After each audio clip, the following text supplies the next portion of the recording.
Hola, ¿qué tal? Muy buenas noches, bienvenidos a Noticias 22. Rafael Huemanzin, Laura Regisola en la interpretación de lengua de señas mexicana y tenemos muchos contenidos, información, entrevistas. Por supuesto, mi querida Laura, mi querido Hueman, amigos del auditorio, como siempre, un placer saludarlos. Y ya lo anticipábamos en nuestro avance informativo, vamos a hablar de teatro penitenciario. Tenemos un invitadazo de lujo a propósito de una serie que se estrenó en Netflix, Cómo ha cambiado el país en 25 años. Y estaremos platicando de nuestro nuevo mural, además que estamos estrenando. Efectivamente. Así es. Bueno, lo que estamos viendo son imágenes de parte de la obra de Jeff Koons. Recuerden que hay una exposición en este momento en el Museo Jumex, en donde podemos apreciar, hay un diálogo, hay un encuentro entre la obra de Marcel Duchamp y Jeff Koons. Así que este es un guiño, aquí lo que estamos viendo es obra de Jeff Koons, no de Duchamp. Es un guiño y una invitación para encontrarse con esta exposición, desde luego lúdica y que confronta con la idea del espectador. ¿En dónde acaba el arte? ¿En la fabricación o la manufacturación de la pieza o frente a la mirada y la interpretación de quien está frente de ella? O la Eso es reinterpretación, parte, ¿no? Porque Jeff Koons hace mucho eso, toma imágenes por todas conocidas, simplemente lo que estamos viendo ahora, algunas de las imágenes que tienen que ver con estas figuras que se hacen de globos, las hace en otra escala, en otra dimensión, con otros materiales y las presenta en la Bienal de Venecia y todo el mundo, bueno, pues Ahí está la invitación. le rinde tributo Al Museo Jumex. Y vamos a dar de paso ya también de lleno a la información. Estamos platicando antes de iniciar el programa que tendrá 4 décadas más o menos este proyecto de Tavira. de Juan Pablo de Correa. Juan Pablo de Tavira, el papá de Marina de Tavira, que era un criminalista, criminólogo, pues un hombre de leyes, muy reconocido, muy querido, pero además también muy odiado porque pues aplicaba la justicia tal como debe hacerse. Él se preocupó mucho por llevar el arte a las cárceles, a las prisiones. Él creía en la reinserción social. Así es, y bueno, Jorge Correa, que trabajó justamente con el maestro de Tavira, estuvo vinculado íntimamente en ese proyecto en los años 70, continúa Jorge trabajando en ello, pero esta idea ha generado otros proyectos, uno muy bello, que permite un instante más allá de ese espacio de la penitenciaría. Y es el que dirige Arturo Morel, que desde hace 15 años ha llevado el teatro a los reclusorios y ha permitido también a los reclusos llegar a escenarios que solo en su imaginación hubieran podido soñar. Esta es la propuesta, estos son los 15 años de esta interesante iniciativa. La puesta en escena Yo Soy y Existo forma parte del proyecto de intervención cultural Un Grito de Libertad, que durante 15 años se ha implementado en diversos centros de reinserción social del país y en el cual han participado más de 4,000 personas privadas de su libertad.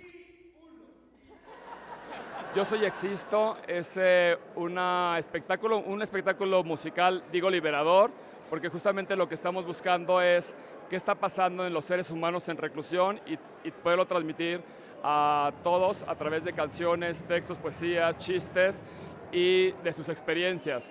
No solamente es cantar, actuar, bailar, sino es mover las energías, cambiar energía negativa en positivo a través de todas esas actividades artísticas, pero sobre todo poder reflexionar, hablar de la vida, hacer meditaciones muy profundas. Este año el proyecto cuenta con la participación de 300 personas privadas de su libertad y 40 en libertad, entre ellas residentes del Centro de Readaptación Femenil Santa Marta, Acatitla, y del Reclusorio Preventivo Varonil Oriente. El estar todos los lunes aquí me hace libre, el portar este color me hace libre. Ese odio, ese rencor, ese coraje ante la sociedad, ante gente que me hizo mucho daño, hoy lo estoy transformando día a día en amor, en comprensión. A pesar de que traigo muchos años, soy libre y esto me da una esperanza del día de mañana poder reunirme con mi familia, lo que más amo. Podernos expresar cada lunes desde temprano hasta las 9 de la noche. El poder ser libres, aunque sea un día, o volver a estar echándole ganas para salir adelante, para no quedarnos en este lugar simplemente y sobresalir tanto aquí como afuera. Poder ser algo y ser alguien, cumplir los sueños como siempre. A pesar de estar en este lugar como lo cantamos en Sueño Imposible, no importa el esfuerzo, me canso, me duelen mis rodillas, pero no importa el esfuerzo, lo hago con mucho gusto, con esa sensación de júbilo, de poder expresarme. A la presentación asistió la secretaria de Cultura del Gobierno Federal, Alejandra Frausto Guerrero, quien, motivada por el espectacular montaje, felicitó y alentó a los actores, cantantes y bailarines a seguir aprovechando los espacios culturales dentro de los centros de reinserción.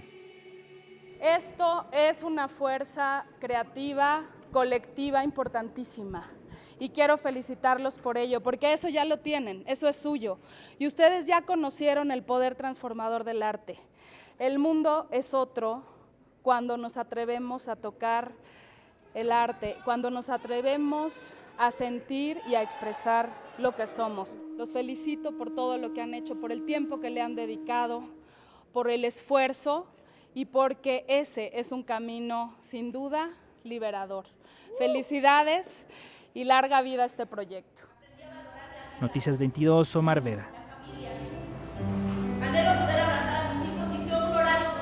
El trabajo de Arturo Morel ha llegado a muchas partes, no solamente en México, sino ha trabajado en Miami, en el Centro Literario y de las Artes, allá en Florida, llevando proyectos siempre de carácter social.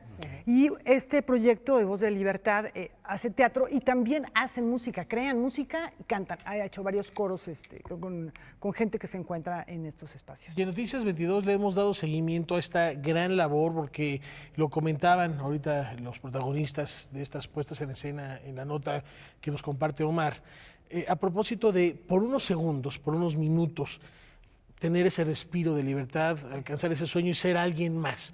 Una oportunidad también para reintegrarse poco a poco a la cotidianidad. Así es, y bueno, recordábamos al inicio de Noticias 22 el proyecto de Correa, de Tavira, estamos viendo este de Morel. También ha habido otra iniciativa que tiene que ver con teatro penitenciario, esta del Foro Shakespeare, que también hemos seguido aquí en Noticias 22. Vamos a recordarla. Un grupo de actores representa a Julio César de Shakespeare. Un flashback nos remite 6 meses en el tiempo y muestra el proceso de ensayos. Se trata de César debe morir, película italiana de 2012, dirigida por los hermanos Taviani, filmada en blanco y negro y protagonizada por actores no profesionales, convictos de un penal de Roma que muestra puntualmente los procesos de creación y sus resultados en quienes han sido privados de su libertad. Mucha mierda, banda. Recuerden en la energía que el teatro. De la misma forma, el gran bardo se hace presente en los centros de reclusión nacionales a través de Ricardo III, en la que su adaptadora, directora y principal promotora de teatro en reclusión, Itari Marta, aborda la tragedia isabelina desde el lado oscuro del ser humano, la lectura más adecuada para sus peculiares intérpretes. No estoy adentro, pero estoy con ustedes espiritualmente. Mucha mierda, tercero. Nos gustaría muchísimo que hubieran otras compañías y otros grupos de trabajo que estuvieran capacitadas para entrar a centros penitenciarios. Ese es uno de nuestros objetivos. 87, y usted apenas viene. Ándale, por favor, solamente es una firma. El Foro Shakespeare, a través de su proyecto de impacto social, ha desarrollado una intensa actividad teatral intra y extramuros del penal de Santa Marta, Acatitla. Bueno, deje ver qué puedo hacer, pero no le prometo nada. Entrar a cualquier cárcel es un reto, es un lugar que te chupa la energía y te quita un poco la alegría, pero es solo un trayecto pequeñito entre la entrada y el teatro. El teatro Juan Pablo de Tavira, que es el teatro donde ellos trabajan, es un oasis. O sea, ahí ellos son libres y nosotros con ellos hay un ambiente de cordialidad, de cariño, de escucha, de juego, de hacer teatro, porque pues, el teatro lo ha transformado en un espacio sagrado. Empiezo a creer. Durante mucho tiempo me he resistido a creerlo, diciéndome, Vladimiro, sé razonable. Aún no lo has intentado todo. Bueno, mira, Godot llegó a mi vida en el momento en el que tenía que haber llegado. Después de vivir muchas experiencias amargas, de dolor, de sufrimiento, después de darme la oportunidad de levantarme y no quedarme tirado, llegó Godot, llegó Beckett, todo lo que implica Beckett habla de todo, habla del tiempo, del espacio, de la Biblia, de lo bueno, de lo malo. Entonces, de la amistad, de la lealtad y en este lugar en el que estamos, pues le damos vida a todo eso. Bueno, yo creo que todas las personas han vivido todas esas cosas, pero realmente analizar y pensar y aprender de cada una de las experiencias es lo más enriquecedor de esta obra. Oye, ¿y no sería más bien un arbolillo? Ay, es arte abstracto, de luz. No, es un arbolito. Doctor en Derecho por la Universidad Complutense de Madrid, profesor de Derecho y Criminalística en la Universidad Nacional Autónoma de México, Juan Pablo de Tavira no dudó en hacer del teatro parte de las reformas penal y penitenciaria. De Tavira sustituyó de un modo legítimo y favorable el drama que se presenta en los escenarios teatrales por el drama real de la vida. Fue en el Reclusorio Oriente donde conoció a Alberto Ulloa, preso político y consejero de Lucio Cabañas. Juntos formaron la compañía de teatro Enjambre y su primer trabajo fue un montaje sobre la poesía de Efraín Huerta. Años después, esta raíz ha dado frutos en varios centros de reclusión con una vasta producción escénica, como La Espera, en la que un grupo de expresidiarios narra sus vidas dentro y fuera de la cárcel. Número 3, un paso al frente. ¡Dame las llaves, hijo de la chingada! Ellos pudieron abrir y contar sin tapujos todas esas experiencias que los llevaron a la cárcel y contestar básicamente ciertas preguntas como ¿qué aprendieron en la cárcel? ¿Se aprende algo? ¿Cuál es su relación con Dios? ¿Qué pasó cuando los apresaron? ¿Y cómo es la espera? Yo estuve 20 años en Santa Marta. Cuando salí, no tenía dónde ir. Regresé muchas veces, pero al penal femenil. Bueno, sí, la obra es autobiográfica, pues toca temas, pues obvio, la espera dentro de la cárcel, qué esperas cuando estás en la cárcel, también qué encuentras, qué pierdes y qué esperas al salir de la cárcel, y también pues, llevar a cabo todo lo que encontraste en ese camino, ¿no? Sí, mi nombre es Francisco, soy el jefe de la banda de robo de auto. Mi cómplice es Alfredo, un oaxaco con muy buenos contactos para vender carros robados. Yo me veo en mi pasado y pues me cuestiono hoy en mi presente, ¿no? Cuestiono cosas que a lo mejor vengo arrastrando, a lo mejor son culpas, son cadenas que pues cuestan quebrarlas porque pues genéticamente, así como lo marca la obra, las venimos arrastrando inconscientemente, ¿no? Yo a la gente le hablaba bonito. Le decía, mira, dame las llaves de tu carro y no va a haber pedo. Ahora que si te pones loco, yo me pongo más loco que tú, entonces sí va a valer verga. Nos deja como muchas preguntas, no necesariamente tantas respuestas. Creo que a mí lo que más me deja es este germen que se pone desde la primera infancia y que tenemos que revisar qué discursos estamos lanzando a nuestros niños para que no sean los hombres violadores, asesinos y feminicidas del futuro.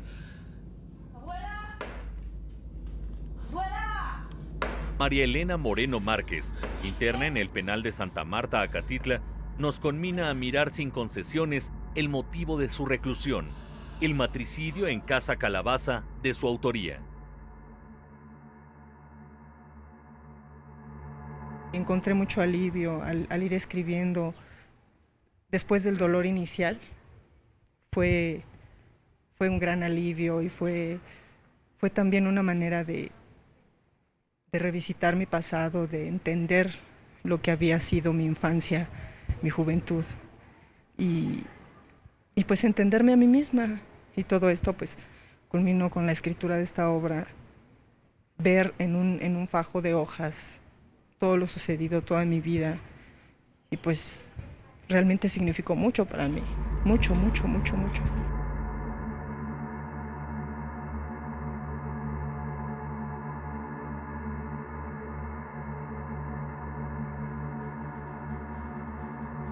Bueno, y a lo mejor ya en otro momento platicaremos de lo que se escribe también de proyectos o iniciativas que tienen que ver con lo que se escribe desde la cárcel. Ha habido series muy, muy interesantes, han nacido escritores, y bueno, no se diga que han nacido escritos de hombres ya muy reconocidos que escribían y que en la cárcel hicieron obras como pues el propio Cervantes, que escribe el Quijote, o Maquiavelo, o bueno, es muy conocido.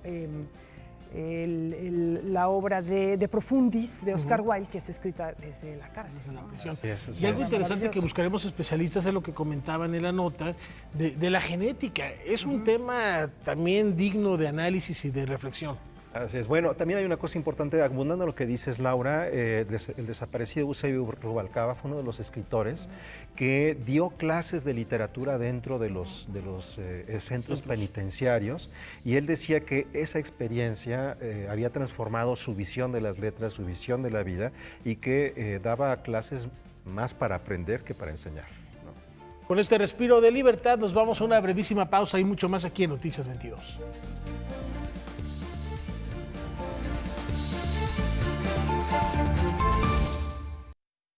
Considerada por sus colegas como una eminencia en arte virreinal, Consuelo Maquíbar ha dedicado más de 40 años a replantear la vocación de los museos. Esta mañana, en ocasión del Día Internacional de los Museos, celebrado el pasado 18 de mayo, el Instituto Nacional de Antropología e Historia rindió homenaje a la doctora Consuelo Maquíbar, académica, investigadora, curadora, 2 veces directora del Museo Nacional del Virreinato y una de las más distinguidas integrantes de la comunidad INAH desde su ingreso en 1973. Dicen que en cierta ocasión la doctora Maquíbar envió un importante artículo conceptual para su inserción en una muy afamada revista extranjera. El texto fue enviado, como corresponde, de manera anónima. Al poco tiempo, la doctora recibió de regreso su escrito acompañado de una carta comedida de la persona que hizo el dictamen, también anónima, en la que le explicaba los criterios que había seguido para rechazar su trabajo. En aquella carta le sugería a la autora que para ahondar en el tema y alcanzar los propósitos que se había propuesto en dicho artículo, profundizara en la bibliografía de una gran investigadora mexicana llamada Consuelo Maquíbar.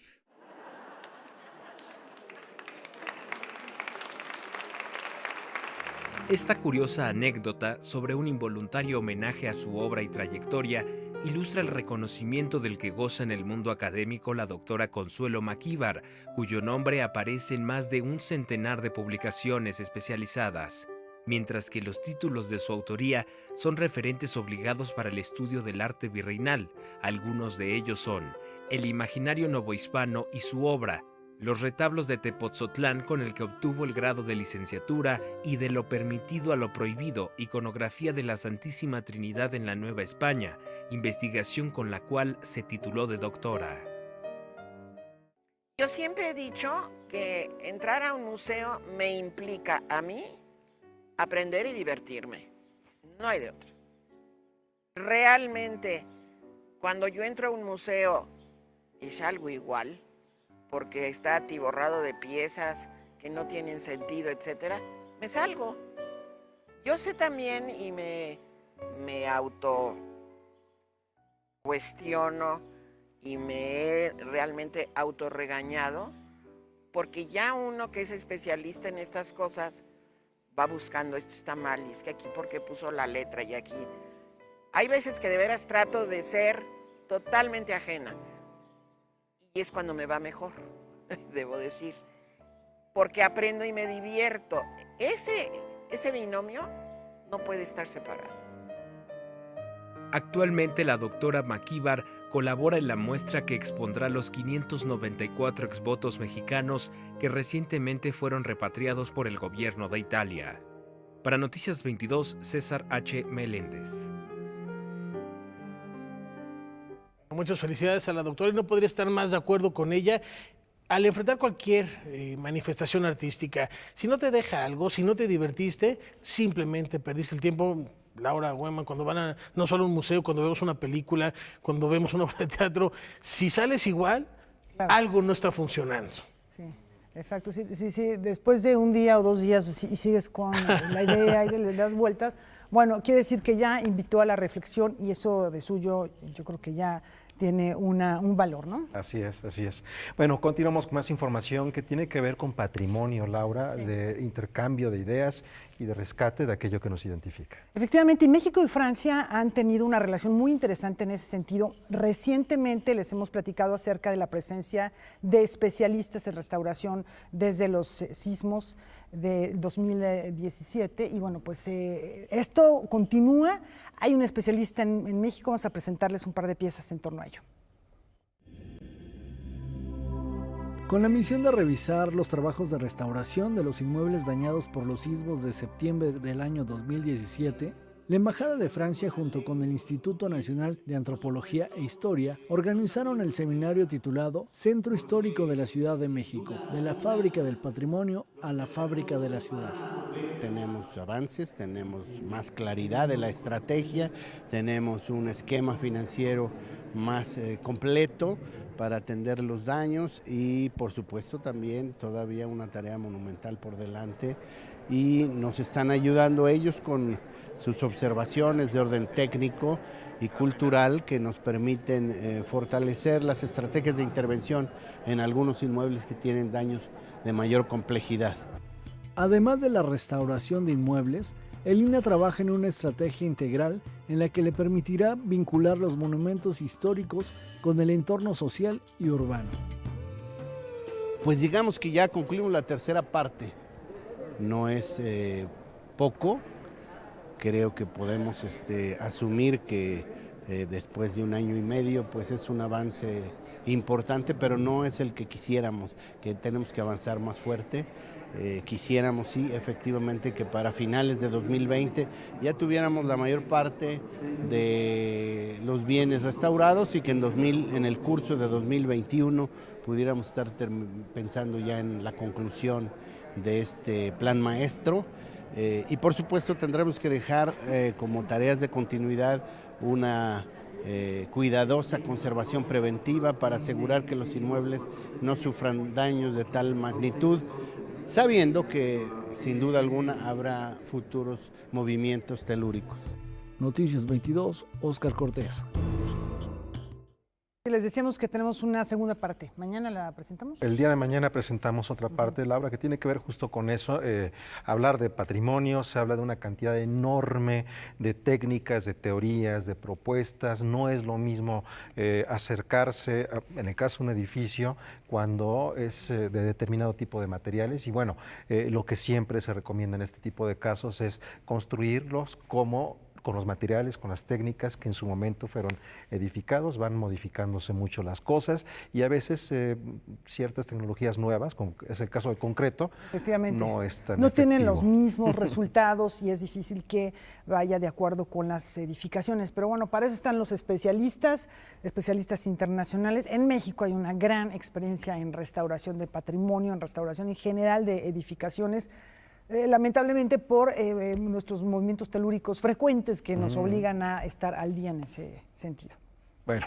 Y de hecho mañana lo que vamos a estar reflexionando es precisamente cómo se vive aquí y en Francia a propósito de lo que sucedió en Notre Dame.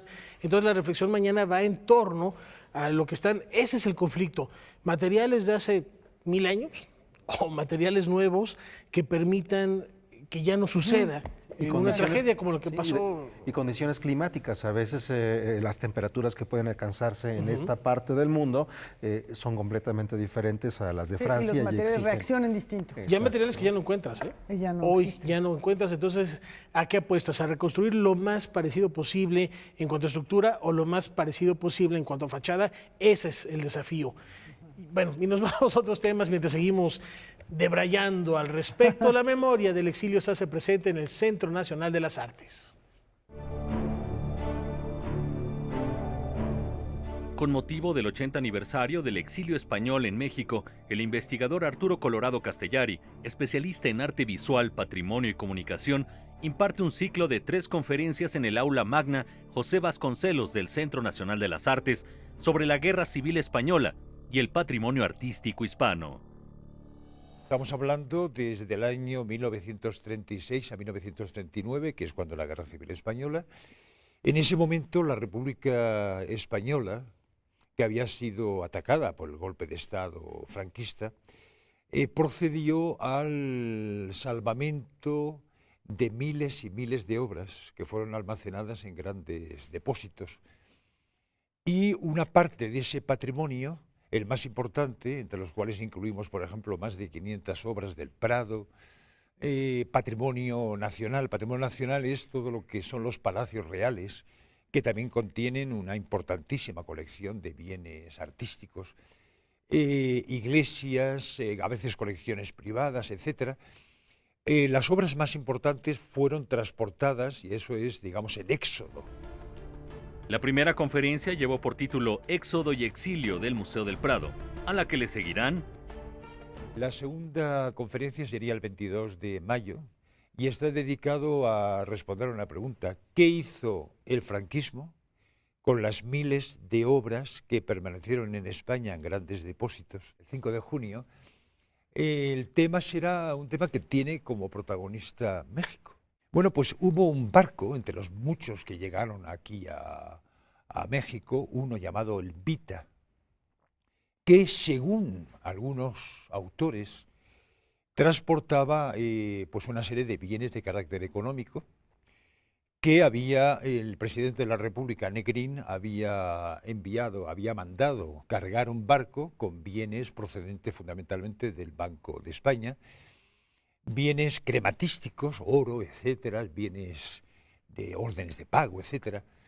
Pero según algunos testimonios, entre esos bienes había piezas de carácter patrimonial, de carácter artístico. Realmente no hay pruebas documentales definitivas que demuestren que sea verdad.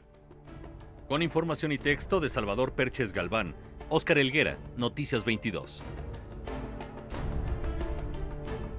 Vaya, qué temazo, ¿no? Súper interesante esto, Laura, nos hace reflexionar mucho de los vínculos a través de los cuales se ha construido el México moderno, pero también la forma en la que mucho del pensamiento de España, de ese pensamiento liberal, de esa creación que estuvo asediada durante el periodo del franquismo, también tuvo una recuperación.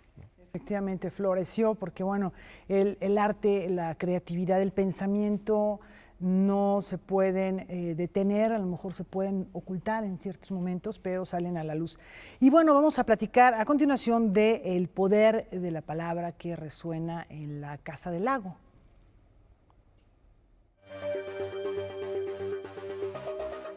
Del 24 al 26 de mayo regresa a Casa del Lago el Festival Poesía en Voz Alta, encuentro cultural de espíritu propositivo y transgresor que se remonta a los orígenes mismos del recinto universitario y que en los últimos años ha ampliado el espectro con miras a incluir otro tipo de manifestaciones de la palabra rítmica, enunciada y compartida. Tenemos a la palabra como un medio que transmite un significado, que transmite una idea, pero esa idea también viene revestida de la musicalidad de la palabra, del impacto sonoro que tiene, de cómo rima con otras palabras, cómo contrasta con otras palabras, qué tipo de ritmo puede establecer. Entonces, visto desde una óptica un poco más formal, si quieres, de lo que representa como sonido, hay también muchísima potencia detrás. Con esto en mente, desde el año pasado, el festival ha dado un espacio importante al rap. Para esta edición habrá un día consagrado por entero a este arte de la improvisación, con la presencia del rapero venezolano a capela y de Una Isu, freestyler oaxaqueño que canta en mixteco, español e inglés. Es una gran manera de apelar a un público y aprovechamos esa capacidad de convocatoria del rap también para llevar al público hacia manifestaciones quizá menos difundidas. Recuerden que no se trata de insultar, sino de mostrar creatividad a estas batallas. Poesía en Voz Alta se inaugurará con una intervención sonora que cumple un doble propósito: conmemorar los 500 años del encuentro entre Cortés y Moctezuma y reconocer la incansable labor de Miguel León Portilla. Una pieza nueva llamada Ocaso de los Soles, que es nueva en el sentido en que supone una colaboración de un montón de cómplices, de partícipes, pero que está basada en el trabajo de Miguel León Portilla.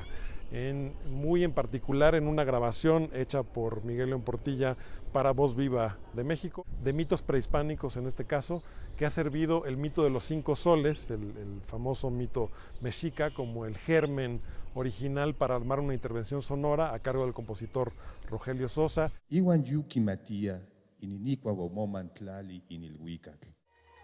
Otro de los momentos imperdibles de esta fiesta será el debut en México del ensamble alemán Zeitkratzer, que presentará una versión instrumental del Metal Machine Music, disco precursor del noise que Lou Reed grabó en 1975.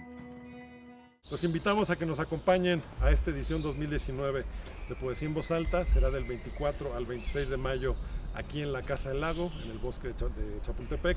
Pueden encontrar todo el programa en nuestra página en internet, que es www.casadelago.unam.mx. También en redes sociales, en Facebook, en Instagram, en Twitter, ahí encuentran todos los datos. Para Noticias 22, César H. Meléndez.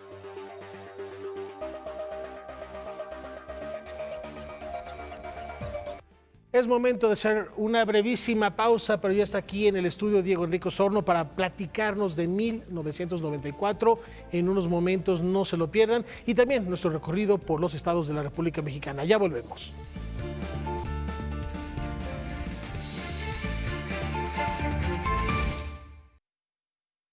Como les ofrecimos, vamos a hacer un recorrido por diversos estados de la República y ver cómo está el panorama cultural.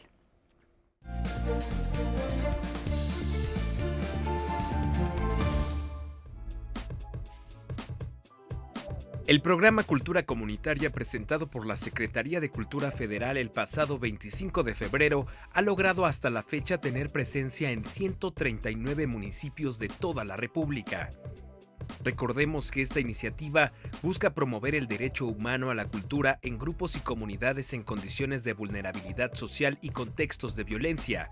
Para cuando termine el 2019, Cultura Comunitaria habrá llegado al menos a 720 municipios del país. Las nuevas salas de exposición del Palacio Municipal de San Miguel de Allende, Guanajuato, reciben la exposición Recóndito Mundo de Leonora Carrington, obra multidisciplinaria, que exhibe más de 100 obras, algunas nunca antes vistas, de la reconocida creadora surrealista, cuya faceta como diseñadora de joyería y su pasión por la elaboración de máscaras quedarán al descubierto. La exposición estará abierta al público hasta el domingo 28 de julio. Inició en la capital de Veracruz la primera edición de Docs Jalapa, una ventana a las distintas realidades del mundo auspiciada por el Festival Internacional de Cine Documental de la Ciudad de México. La selección oficial de esta muestra fílmica se compone de 22 películas que podrán verse de manera gratuita en 9 sedes distintas de la Ciudad de las Flores hasta el 25 de mayo. Muchos terminamos en el manicomio. El célebre mamut de Ecatepec pasará este verano en la playa. Durante 3 meses, el Museo Arqueológico de Mazatlán, Sinaloa, recibe a este distinguido invitado como la pieza estelar de una muestra que ya fue visitada por más de 20,000 personas durante su estancia en Durango. Esta es la primera ocasión en que llega al estado de Sinaloa un ejemplar de la fauna del Pleistoceno completo y armado en escala natural. La exposición Mamut de Ecatepec, el gigante de la prehistoria, se quedará en la Perla del Pacífico hasta el 25 de agosto.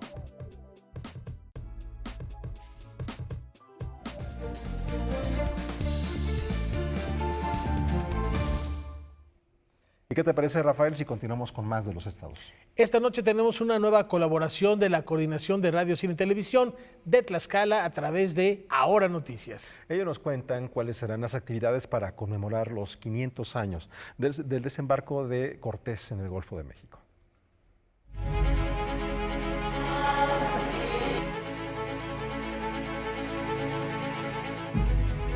Durante 2019, Tlaxcala, cuna del mestizaje, conmemora los 500 años del encuentro de dos culturas, hecho que marca la historia del surgimiento de nuestra nación. En una ceremonia especial realizada en Palacio de Gobierno, la titular de la comisión organizadora de la conmemoración de los 500 años del encuentro de dos culturas, Anabel Alvarado Varela, en presencia del gobernador Marco Mena, presentó las actividades que se realizarán durante todo el año. Destacó la celebración de coloquios internacionales, como el de alto perfil sobre combate a la pobreza, con la participación de expertos académicos de México y otros países, así como un coloquio internacional taurino. La entidad será sede de la semifinal del Concurso Nacional de Oratoria y Debate Político que realizará el Universal. De igual manera se presentará el documental La tercera cara de la moneda, Plataforma 500, con la participación de Miguel León Portilla. El ciclo de conferencias Reflexionando Tlaxcala inició en marzo y durante el año continuará con actividades en las que se analiza la llegada de Hernán Cortés a Tlaxcala desde diferentes ópticas. También se realizará el medio maratón La Ruta de Cortés y se llevará a cabo un concierto especial conmemorativo. De igual forma, el 23 de septiembre se entregará un reconocimiento a 500 tlaxcaltecas distinguidos y el Sistema Estatal de Becas nombrará embajadores de los 500 años a los 1000 mejores estudiantes de Tlaxcala y se entregarán premios de artes visuales, literatura, cuento y ensayo en el marco de los 500 años del encuentro de dos culturas. De acuerdo con el programa de actividades, se realizará la apertura del conjunto escultórico 500 años en el Centro de las Artes del maestro Samuel Aguatzin. Además, habrá una edición conmemorativa del Festival Internacional de Títeres y se presentarán los libros La Compañía Rociate Aranda y el Festival Internacional del Títere y Orgullo por Tlaxcala del fotógrafo Gonzalo Pérez. Posteriormente, se tendrán ediciones especiales del Festival Internacional de Coros y de la Feria de Tlaxcala. En el marco de los 500 años, la entidad será sede de un concierto de la Orquesta de las Américas. También se realizará una exposición del maestro Rodrigo de la Sierra. Cabe destacar que el cantante tlaxcalteca Carlos Rivera fue nombrado como embajador turístico y cultural de la conmemoración y como parte de su labor, recientemente realizó la promoción de Tlaxcala y sus atractivos naturales y riqueza cultural en España. Además, participará en diversas actividades a lo largo del año. Recientemente, más de 3.200 personas acudieron a las Noches Mágicas de Tlaxcala en Palacio de Gobierno, en las que presenciaron proyecciones monumentales que con imágenes, luces y sonidos narran la historia de Tlaxcala tras la llegada de los españoles comandados por Hernán Cortés. Fue tanto el éxito que la comisión organizadora decidió que a finales de los meses de mayo y junio habrá más noches mágicas para que todos tengan la oportunidad de reencontrarse con la historia y fortalecer su identidad. Las proyecciones incluyen un recorrido por los murales del maestro Desiderio Hernández Xochitiotzin, que plasman los acontecimientos históricos en las paredes de Palacio de Gobierno. De Ahora Noticias, Sada Morales, para Noticias 22. Bueno, pues ahí tenemos un pequeño recorrido por la República Mexicana, pero también ocurre que de otros estados vienen hacia la Ciudad de México, como puede ser Puebla, Chiapas, en fin, estados productores de café. Y con una propuesta que de verdad nos llena todos los sentidos, porque desde que se está muriendo el grano del café, el aroma, cuando se está preparando, no se diga el sabor. Vamos, ¿qué les puedo decir sobre esta? Esa yo creo que sí es la bebida de los dioses, ¿eh? Sí. No, el chocolate. Sí. El chocolate. El whisky. No sé. Bueno, ¿de qué se trata? Hay muchos. Vamos a ver la llegada de estos productores a la capital del país, una fiesta cultural de estas zonas cafetaleras del país. Productores de café de 9 estados de la República, entre ellos los más fuertes como Veracruz, Chiapas, Oaxaca y Puebla, se reunirán en el Zócalo de la Ciudad de México para ofrecer sus productos, pero sobre todo para que el público pueda distinguir entre los distintos tipos de café que se producen. Somos el 11º productor en el mundo, antes estaba mucho mejor. Somos el principal país productor de café orgánico. Y bueno, pues tomamos más o menos 1 kilo 400 gramos per cápita por año los habitantes de México. Podríamos hacer mucho más, por lo menos subirlo a 2 kilos per cápita sería sensacional. Los países nórdicos toman 12 kilos per cápita por año. Hay 500,000 familias que dependen directamente del aromático en el país, más de 4 millones de personas que lo hacen de manera indirecta. La otra acción es poder generar políticas que ya estén apoyando al café en todos lados. Durante el Coffee Fest se tendrán presentaciones de libros, conciertos de jazz, ópera y cabaret, además de clases para reconocer un buen café, todo a partir del 23 de mayo. Un buen café de entrada, nosotros preferimos ahora que sean tuestes medios.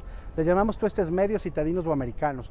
Esos son los mejores tuestes porque son mucho menos agresivos para el estómago, porque a veces tomas un café muy tostado y enseguida sientes como una pesadez, te queda como una acidez muy rara, traes la sensación del café un buen rato.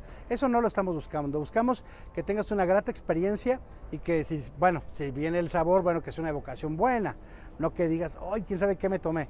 Lo que queremos es eso, que tomen mejor y más café en una buena barra, con un buen barista que te platique la historia del café. Detrás del grano de café hay historia de una familia, de un productor.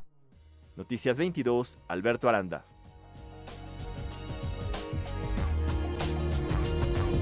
Ay, qué rico. Y la verdad, ni cuál escoger, porque estos estados que se mencionaron, todos son productores de muy buena calidad de café.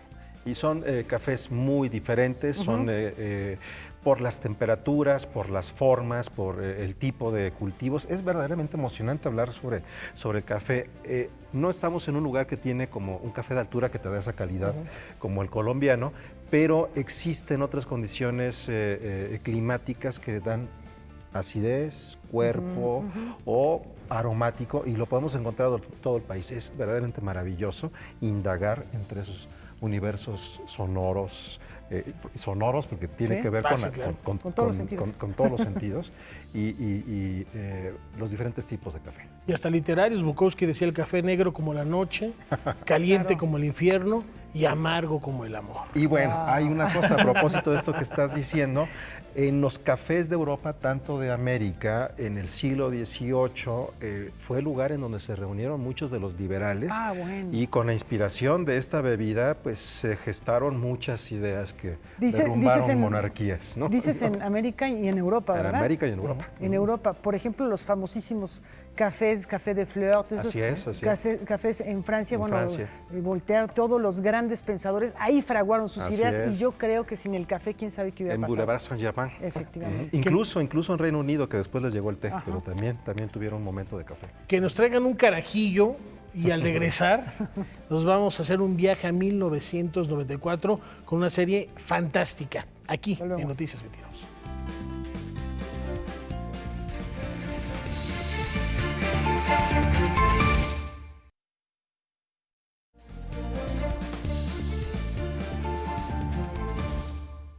Hay momentos que marcan nuestra vida y que no olvidaremos nunca dónde estábamos. Y 1994 fue uno de esos años, Laura, que seguramente se inscribirán para futuras generaciones de manera particular en México. Efectivamente, parece como que el espacio temporal se abre, hay una especie de agujero negro, de vuelta de tuerca. ¿Qué es lo que ocurrió en ese año? Bueno, pues aquí nos lo cuenta Diego Enrique Osorno, que está con Huemalsin. ¿Qué tal? Bienvenido, Diego Enrique. Es un gusto conversar nuevamente contigo porque a la 1 de la tarde, más o menos, tuvimos una conversación larga vía Facebook Live de Canal 22, de Noticias 22, que pueden consultar. Se quedó ahí en la memoria una larga conversación de 30 minutos en torno a tu documental. Ahora tenemos la posibilidad de hacerlo aquí en Noticias 22. Tenemos menos tiempo que hace un momento, pero si iremos un poco más rápido, Diego. Primero, ¿por qué? ¿Por qué hablar de 1994 en el 2019? Pues hay un género que es de este trabajo que no tiene que ver con la historia, pero tampoco con el periodismo específicamente, sino que es un híbrido y que me parece que nos permite analizar temas muy contemporáneos como el poder, como la rebeldía y como la justicia, a partir de hechos concretos, ¿no? De hechos que ocurrieron hace 25 años, que fueron protagonizados por actores y grupos que hoy en día son todavía factores de decisión en el país, y me parecía que regresar 25 años atrás y encontrar ahí algunos elementos de análisis para entender lo que estamos viendo hoy en día era algo importante, y bueno, pues esa sería una respuesta pues corta, ¿no? para explicar esa inmersión al año 94. En la tarde hablábamos sobre ese año que nos tocó vivir, que recordamos, éramos jóvenes, adolescentes en esa época, y yo te decía, es un año como que alguien llegó y le pegó al avispero. de pronto el asesinato de Colosio, la reacción unos meses antes del ejército zapatista que irrumpió en ese México ideal que la clase política vislumbraba, detonó una cantidad de cosas, detonó una institucionalización de la violencia, por así decirlo, en materia política, ¿no? Totalmente, ¿no? Sí, o sea, hay que recordar que en los 90 el mundo, y no solo México, el mundo experimenta una transformación al caerse el muro de Berlín, el desvanecimiento de la Unión Soviética, digamos que se replantea un poco el modelo económico hegemónico, prácticamente el capitalismo se instaura ya como la vía para los países en desarrollo como México, y por supuesto que el sexenio de Carlos Salinas de Gortari es el sexenio donde se dan una serie de medidas radicales en una fase del capitalismo que es el neoliberalismo, y que desde mi punto de vista, en 94, todo ese proceso del salinismo, como se le llama, estalla en cierta forma, ¿no? Y no solo estalla porque entra en vigor el Tratado de Libre Comercio y hay un alzamiento en Chiapas encabezado por el ejército zapatista, sino también porque muchos de estos crímenes y controversias que se dan a lo largo del año 94, desde mi punto de vista están conectados también con un cisma que hay dentro del régimen de partido hegemónico, ¿no? El PRI enfrenta una serie de disputas internas, de renos y dinos queriendo definir el rumbo del país en medio de este contexto global, y por eso también ha sido interesante que en una plataforma como Netflix, que llega a diversos lugares del mundo, uno encuentra resonancias, lo mismo que te decía hace rato. Ahorita ya me llegó un mensaje de Japón, por ejemplo, te decía en la tarde, pues de Noruega, de Brasil, muchos de Brasil, de Corea del Sur. Turquía también. Noruega, bueno, Noruega ya lo mencioné, Canadá, muchos de Estados Unidos. Y ahí hay una conexión, ahí hay un diálogo también con lo que estaba viviendo los 90, no solo México, sino el hemisferio occidental, básicamente. Es una serie que está en Netflix, son 5 capítulos, 40, 42 minutos cada uno de ellos. 45, 50 más bien. 45, sí, 50 sí. Cada uno de ellos. Haces un recorrido, hablas más o focalizas tu atención en el poder. No solamente estamos viendo a quienes estuvieron participando en la actividad política, en el poder en aquel momento, el equipo de Colosio, el equipo de Salinas mismo, el entonces llamado subcomandante Marcos, lo entrevistas. Subcomandante Moisés. Así es, tenemos incluso a Jaime Serrapuche, tenemos todas estas voces. ¿Qué ocurre también cuando estamos viendo ese otro lado? Te lo pregunto por lo siguiente, una de las críticas que he visto en torno a este documental tiene que ver con esas otras voces. Evidentemente no tenemos ya a Manuel Cloutier, sí entrevistas al ingeniero Cárdenas. Sí. Hay la imagen de un PRD que se convierte en un contrapeso del poder hegemónico, hay también la imagen de un PAN que no es el PAN que te llegó a la presidencia, y bueno, el PRD es Bueno, un PAN que hace una concertación, ¿no? O sea, la primera fiscalía, digamos, independiente que hay en México es una fiscalía que se deriva de la crisis que se vive en el 94, ¿no? Al inicio de su gobierno, el presidente Zedillo, con un descrédito tremendo por parte de la Procuración de Justicia, invita a Diego Fernández de Ceballos, el candidato perdedor en las elecciones, a que sea el procurador. Él no acepta, y en lugar de él entra Antonio Lozano Gracia, quien crea una fiscalía especial para atender los crímenes de Luis Donaldo Colosio, de José Francisco Ruiz Massieu y del cardenal Posadas Ocampo. Y sí, efectivamente hay ahí un entorno, un contorno donde se empiezan a delinear alianzas políticas que en cierta medida hoy en día permanecen, ¿no? Que prevalecen. El PRD, en el 94, a diferencia del 88, que se reseña en el documental, se reseña el proceso cuestionado, ¿no? Donde se denuncia el fraude de la elección por la que llegó a la presidencia Carlos Salinas de Gortari. El PRD, digamos que en el 94 no alcanza a tener la presencia que había tenido en el 94 el frente que encabezó el ingeniero Cuauhtémoc Cárdenas.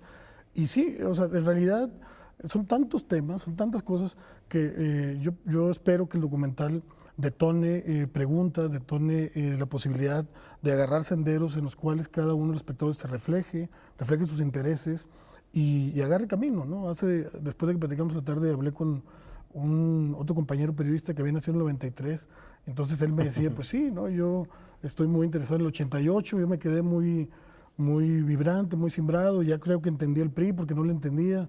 Decía, yo veía videos de YouTube, oía pláticas de mis amigos, de los amigos de mi papá, y como que iba armando una historia y tú me la pudiste contar. Eso para mí es algo importante en un trabajo como este, ¿no?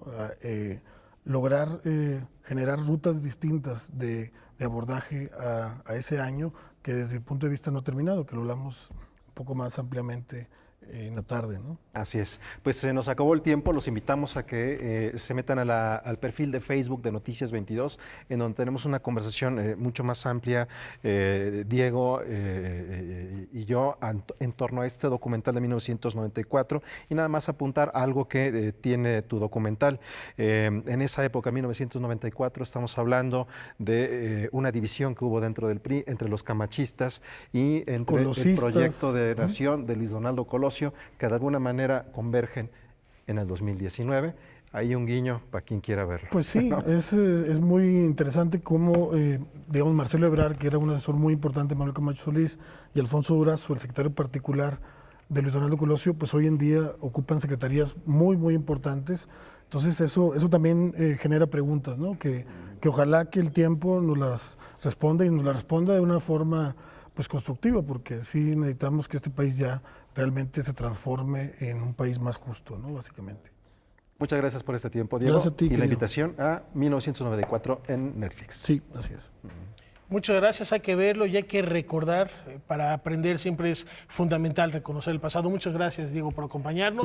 Muchas gracias por tu 1994 en Netflix. Nos vamos, Laura. Muy buenas noches, hasta mañana. Un gran oboísta, recordando a Hans Holliger, interpretando a Mozart. Hoy está cumpliendo 80 años.